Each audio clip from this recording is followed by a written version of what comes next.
على عباده الذين اصطفى اما بعد فاعوذ بالله من الشیطان الرجیم بسم اللہ الرحمن الرحیم۔ معزز محترم محتشم سامعین حضرات، 14 اکتوبر بروز جمعرات 2021 بعد نماز عشاء کا یہ درس قرآن انشاءاللہ سورۃ الانعام آیت نمبر 136 سے لے کر 137 تک جاری رہے گا۔ آپ دعا فرما دیں، رب کریم مجھے شرح صدر کے ساتھ حق سچ بیان کرنے کی توفیق عطا فرمائے اور ہم سب کو اس پر عمل پیرا ہونے کی توفیق عطا فرمائے۔ مشرکین مکہ کا ہی بیان ہو رہا ہے۔ کل کی نشست میں یہ بیان ہوا تھا کہ میرے محبوب آپ ان سے فرما دیجئے کہ یا قوم اعملوا علی مکانتکم انی عامل، کہ تم بھی اپنی عمل جاری رکھو اور میں بھی عمل رہتا ہوں، اپنا کام کرتا ہوں۔ فسوف تعلمون، تم جان لو گے کہ کس کے لیے ہوتا ہے من تکون لہ عاقبۃ الدار، اچھا دنیا کا گھر کس کا اچھا بنتا ہے۔ انہ لا یفلح الظالمون، یاد رکھو کہ ظالم کبھی کامیاب نہیں۔ اب ان کا ایک ظلم بیان ہو رہا ہے کہ وَجَعَلُوا لِلَّهِ مِمَّا ذَرَأَ مِنَ الْحَرْثِ، انہوں نے بنا رکھا ہے اللہ کے لیے اس سے من الحرث جو پیدا فرماتا ہے فصلیں پیدا کون کرتا ہے؟ والانعام، اپنی فصلوں سے اور اپنے جانوروں سے نصیباً مقررہ حصہ۔ اب سمجھیے کہ مشرکین نے اپنی کھیتیوں میں سے جو غلہ آ رہا ہے اور جو ان کے پاس جانور تھے ان کے 2 حصے مقرر کر لیے، کہا کہ یہ ایک حصہ ہمارے بتوں کا ہے اور ایک حصہ اللہ کا ہے۔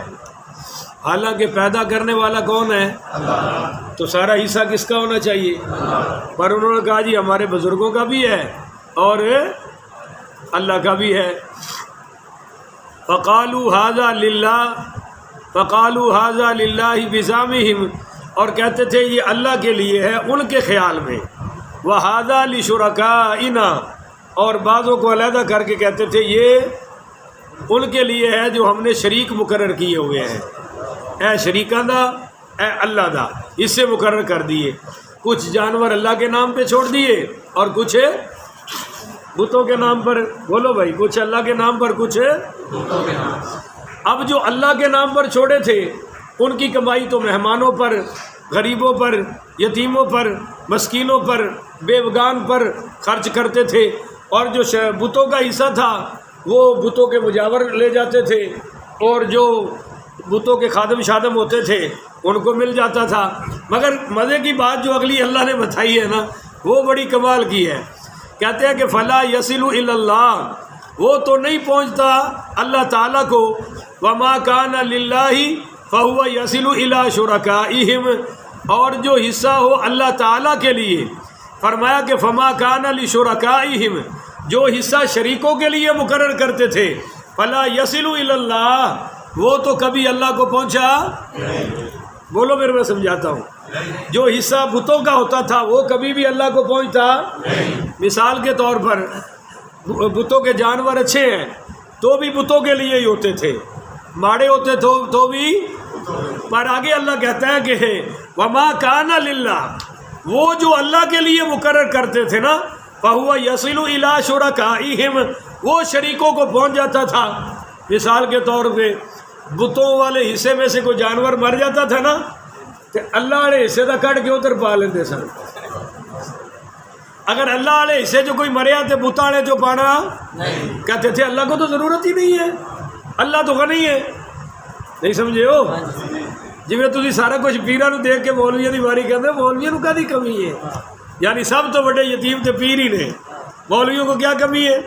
وہ کہتے تھے بھائی اللہ کو کسی چیز کی ضرورت ہے، اللہ تو بے نیاز ہے، دینا تو ان کو چاہیے، وہ چونکہ جو شریکوں کو آتا تھا وہ کس کو آتا تھا؟ اپنے آپ کو، مجاوروں کو۔ تو اللہ یہ کہہ رہا ہے کہ فما کان لشرکائہم، جو حصے شریکوں کے ہوتے ہیں، فلا یصل الی اللہ، ان میں سے کوئی چیز بھی اللہ کو پہنچتی مگر وما کان للہ، جو رکھ دیتے تھے اللہ کے لیے، فہو یصل الی شرکائہم، وہ شریکوں کو پہنچتا رہتا تھا، اس میں سے نکال لیتے تھے کہ بھئی اللہ کو ضرورت ہے، اللہ کو کسی چیز کی کمی، ادھر نکالو۔ تو ساء ما یحکمون، اللہ کہتا ہے کتنے برے فیصلے ہیں ان کے، حالانکہ سب کچھ اللہ کا ہے۔ بولو سب کچھ ہے ان کے نام پہ، تو دینا ہی کچھ نہیں چاہیے۔ آگے سنیے جی، وَكَذَلِكَ زَيَّنَ لِكَثِيرٍ مِّنَ الْمُشْرِكِينَ، اور یوں ہی خوشنما بنا دیا ہے بہت سے مشرکوں کے لیے، قتل اولادہم، اپنی اولاد کے قتل کرنے کو۔ بولیے اپنی اولاد کے، شیطانوں نے اس چیز کو بڑا خوشنما بنا دیا ہے، بڑا ہی زیادہ۔ کیوں خوشنما ہے؟ توجہ کریں۔ بعض لوگ تو اس لیے قتل کرتے تھے کہ ہمارے پاس روزی زیادہ، یار بولو تو صحیح نا۔ اب دیکھو ویسے تو جانور بھی بچوں سے پیار کرتا ہے نا، پر انسان ہو کر بچے کو قتل کر رہا ہے تو ریزن کیا ہے، سبب کیا ہے؟ او جی میں تو بہت غریب ہوں، بچوں کی روزی پوری کر سکتا، بولتے جائیں نا، روزی پوری کر سکتا۔ یہ پہلا سہارا ہے، پہلی دلیل ہے۔ اللہ کہتا ہے خوشنما بنا دیا، زینا لکثیر من المشرک، بہت سارے مشرکین نے اپنے ان برے عملوں کو مزین کیا ہوا ہے، خوبصورت بنایا ہوا ہے۔ پہلی خوبصورتی کیا جی؟ غریب ہیں ہم تو بچوں کو پرورش کر سکتے نہیں۔ دوسری خوبصورتی، اگر مال زیادہ ہے تو بھی وہ بچوں کو قتل کرتا تھا، کس لیے؟ کہ بھائی زیادہ آبادی بڑھ گئی تو میرا مال تو سارا یہ لے جائے گا، میرے پاس کیا رہ جائے گا؟ یہ میرا وارث بن جائے گا۔ اور بیٹی کے بارے میں کیا کہتے تھے؟ کل کو کسی کو دینی پڑے گی اور لوگ کہیں گے وہ تیرا داماد جا رہا ہے۔ ان چیزوں سے اپنی بات کو مزین خوبصورت کر کے بچوں کو قتل کر دیتے تھے۔ اللہ نے جواب دیا کہ جو رب تمہیں کھلا رہا ہے وہ تمہاری آنے والی نسلوں کو بھی کھلا لے گا، لہذا تم کس طرف بڑھ رہے ہو؟ بہرحال ایک اور ڈھکوسلا بھی تھا کہ بھائی آبادی بڑھ جائے گی، بولو آبادی، تو پھر کیا کریں گے؟ زمین تک بڑھ جائے گی۔ بھائی حضرت آدم سے لے کر اب تک تو زمین تنگ نہیں پڑی، شیطانوں اب تمہارے پیدا ہونے سے تنگ ہو جائے گی؟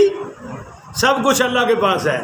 پر اللہ کہتا ہے جی انہوں نے اپنی اولادوں کو قتل کرنے کے لیے اپنے ان عملوں کو مزین کر لیا۔ قتل اولادہم شرکاؤہم لیردوہم ولیلبسوا علیہم دینہم۔ ان شریکوں نے کیوں قتل اولاد کو خوشنما بنا لیا؟ کہ تاکہ ہلاک کر دے انہیں، تاکہ ان عملوں سے یہ مشرک ہلاک ہو جائے۔ بولیے ان عملوں سے یہ مشرک ہلاک ہو جائے۔ صاف ظاہر ہے جب کوئی اولاد کو قتل کرتا ہے تو وہ بھی زندہ رہنے کے قابل ہے، سمجھ لے وہ ہلاک ہو گیا، اپنے عملوں کے لحاظ سے برباد ہو گیا۔ وَلِيَلْبِسُوا عَلَيْهِمْ دِينَهُمْ، اور انہی بدعمالیوں کی وجہ سے ان کا دین مشتبہ ہو گیا ہے۔ بولو ان کا دین شبے میں پڑ گیا، ان کو پتہ ہی نہیں چلتا حق کیا ہے سچ کیا ہے۔ ادھر بچوں کو قتل کر رہے ہیں، ادھر محمد الرسول اللہ صلی اللہ علیہ وآلہ وسلم پہ شک کر رہے ہیں، ادھر قرآن پر شک کر رہے ہیں۔ تو فرمایا وَلِيَلْبِسُوا عَلَيْهِمْ دِينَهُمْ، ان کا دین ان پر انہی عملوں کی وجہ سے مشتبہ ہو گیا ہے۔ وَلَوْ شَاءَ اللَّهُ مَا فَعَلُوهُ، اگر اللہ چاہتا تو یہ برائیاں نہ ہوتی، اگر اللہ زبردستی سے روکتا تو یہ برائیاں کر سکتے نہیں۔ پر اللہ کہتا ہے میں نے زبردستی نہیں روکنا، میں نے تمہیں روکنے کے لیے قرآن بھیجا ہے۔ بولو میں نے تمہیں روکنے کے لیے قرآن بھیجا ہے، اپنا نبی سلطان بھیجا ہے، اس کی فرما برداری میں رک جاؤ تو یہ جہان بھی کامیاب کر دوں گا، اگلا بھی کامیاب کر دوں گا۔ مگر زبردستی کسی کے ہاتھ باندھ کے میں نے روکنا، میں روکنا چاہتا تو رک جاتے، پر میں نے زبردستی روکنا ہی نہیں۔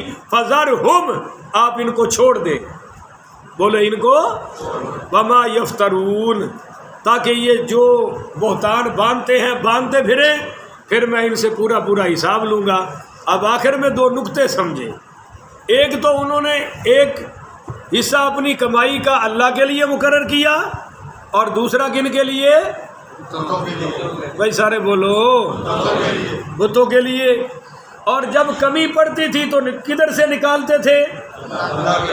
اللہ والے حصے سے۔ بولو بولو، کدھر سے؟ بالکل آج ہماری یہی حالت ہے۔ ہم نے اپنی زندگی کی ترتیب بنا رکھی ہے کہ کمانا ہے، کھانا ہے، گھروں میں رہنا ہے، اولاد پالنی ہے، فلاں کام کرنا ہے، چلو تھوڑا سا وقت نکال کے نماز بھی پڑھیں گے۔ اور جب مشکل آتی ہے تو کون سا وقت چھوڑتے ہیں؟ دکان والا یا مسجد والا؟ اب سچی بولنا ہے۔ مثال کے طور پہ مہمان آ گئے، آج میں نے ایک مقتدی کو دیکھا بڑا چوڑا ہو کے بیٹھا دکان پہ، میں نے کہا یار تو آتا نہیں آج کل؟ تو کہنے لگا جی او قاری صاحب ایتھے بڑا پیڑ ہے۔ میں کہتے ایتھے پیڑ دکان تو کیوں نہیں روکیا؟ بڑی سیاسی قسم دی پیڑ ہے تیری۔ جی میں کیا؟ میں کہا دکان تے تینوں لے آئیے اور اللہ دے گھر تو روکی کھڑی ہے۔ او جی میں گھر میں ہی پڑھ لیتا ہوں۔ میں نے کہا بھائی گھر میں پڑھنے والوں پر علماء کا فیصلہ ہے، فقہا کا۔ وہ علماء جو سید الاولیاء تھے ان کی بات کر رہا ہوں۔ انہوں نے کہا جو بلا عذر گھر پڑھے اور جو بلا عذر جماعت کے ساتھ نماز نہ پڑھے، ایسے ہی بہانے بنا لے، وہ جی مولوی انج کر دینے جی، مولوی انج کر دینے جی۔ ایک آدمی کو کہا بھی تو آتا ہی نہیں، ساتھ ہی تیری دکان ہے۔ وہ کہتا جی بس مولویوں سے چالو ہوں۔ بولو مولویوں سے؟ وہ کس کی مولویوں نے سجدے میں ڈال کے جیب کاٹی ہے؟ بتا تو دو۔ پر یہ سب بہانے ہیں نفس کی خباثت کو تسلی دینے کے لیے۔ علماء نے لکھا ہے جو جان بوجھ کر جماعت چھوڑتا ہے یا نماز مسجد سے چھوڑتا ہے، اس کو نبی کی شفاعت نصیب نہیں ہوگی، یہ محروم شفاعت ہوگا۔ حتیٰ کہ علماء نے لکھا ہے جو زور کی پہلی 4 سنتے نہیں پڑھتا، اس کو بھی خطرہ ہے کہ یہ نبی کی شفاعت سے محروم رہے گا۔ بولو نبی کی شفاعت سے۔ بہت بڑے عالم نے خواب دیکھا کہ میں حضور پاک کی محفل میں بیٹھا ہوں پر حضور کا دیدار نہیں ہو رہا۔ بولو حضور کا دیدار نہیں ہو رہا۔ تو اس نے کسی جا کر بزرگ دین سے پوچھا، بزرگ سے پوچھا حضرت اس خواب کی تعبیر کیا ہے؟ انہوں نے کہا کہ تو فجر کی سنتے نہیں پڑھتا۔ علامہ صاحب تو فجر کی سنتے ہیں اس لیے تجھے دیدار نہیں ہو رہا، کیونکہ نبی کے دیدار کا اور سنتوں کا بڑا جوڑ ہے۔ بولو سنتوں کا آپس میں بڑا جوڑ ہے۔ تو سنتے نہیں پڑھتا، اس نے سنتے شروع کر دی اور اللہ نے حضور نے اپنا دیدار عطا فرمانا شروع کر دی۔ ادھر سنتے شروع ہوئی، ادھر دیدار شروع ہو گیا۔ بات سمجھ آ رہی ہے نہیں آ رہی؟ میرے معزز سامعین، ایک بات تو یہ نکتہ دینا تھا کہ ہم لوگوں نے اپنے ٹائم ٹیبل میں سے کچھ احسان کر کے مسجد کے لیے وقت نکال رکھا ہے، درس کے لیے، طلباء کے لیے، دین کے لیے، اور جب بھی کوئی مشکل آتی ہے وہ دین والا حصہ خرچ کرتے ہیں، کاروبار پہ آنچ ہے۔ یہ اللہ شکوہ کر رہا ہے کہ میرے والا حصہ تو ان کو پہنچتا تھا پر ان والا حصہ مجھے نہیں پہنچتا تھا۔ دوسرا نقطہ یہ عرض کرنا ہے کہ سب سے پہلے اس امت میں شرک پھیلانے والا شخص کون ہے؟ تو سنیے، حضرت ابراہیم علیہ السلام کے زمانے سے لے کر عمر بن لحی کے زمانے تک لوگ توحید پر قائم رہے ہیں۔ بولیے لوگ توحید پر ہے۔ اس امت میں شرک پھیلانے والا اور دین ابراہیمی کو تبدیل کرنے والا اور عرب میں گمراہیاں پھیلانے والا سب سے پہلا شخص یہی عمر بن لحی تھا، جس نے آ کر شرک پھیلایا کہ مقام بلقاء سے ایک بت لا کر مکہ میں نصب کیا اور لوگوں کو دعوت دی کہ اس کی پوجا کرو، اس کی تعظیم کرو۔ اور قبیلہ ثقیف کا ایک شخص لات جب مر گیا تو اس عمر بن لحی نے کہا کہ لوگوں یہ مرا نہیں ہے، بت بنا کر کہا کہ یہ اس بت میں چینج ہو گیا ہے، اس بت میں تبدیل ہو گیا ہے، لہذا اس کی پوجا کرو۔ اسی عمر نے صائبہ اور بحیرہ کی بدعات ایجاد کی اور تلبیہ میں وہ جو تلبیہ سمجھتے ہیں نا لبیک اللہم، اسی شخص نے شریکوں کا بھی ساتھ میں نام لیا، یہ پہلا شخص ہے۔ اب آپ سوچئے کہ آخر اس کی کیا وجہ تھی کہ لوگ اس کی باتوں کے پیچھے کیوں لگے؟ تو حضرات یہ بڑا مالدار تھا، لوگوں کو کھانا کھلاتا تھا اور کپڑے دیتا تھا، اور موسم حج میں 10,000 اونٹ ذبح کیا کرتا تھا، 10,000 ناداروں کو لباس دیتا تھا، اور چونکہ اتنی سخاوت، اتنا مالدار، تو لوگ اس کو دیندار سمجھتے تھے، اور اس نے اپنی دینداری میں یہ شرک کا اڈا کھول کر شرک پھیلا دیا۔ اور اس کا انجام کیا ہوا کہ سیدنا ابو ہریرہ پڑھیے رضی اللہ تعالیٰ عنہ سے روایت ہے کہ تاجدار انبیاء پڑھیے صلی اللہ علیہ وآلہ وسلم نے فرمایا کہ میں نے عامر بن لحی خزائی کو دیکھا کہ وہ جہنم میں اپنی آنتیں کھینچتا پھر رہا ہے، اس وجہ سے کہ قوم میں شرک پھیلایا تھا، قوم میں کفر پھیلایا تھا۔ اللہ تعالی ہمیں مشرکانہ افعال سے محفوظ فرمائے، توحید و سنت کے تقاضوں کو پورا کر کے زندگی گزارنے کی توفیق عطا فرمائے۔ آخر ودعوانا ان الحمدللہ رب العالمین۔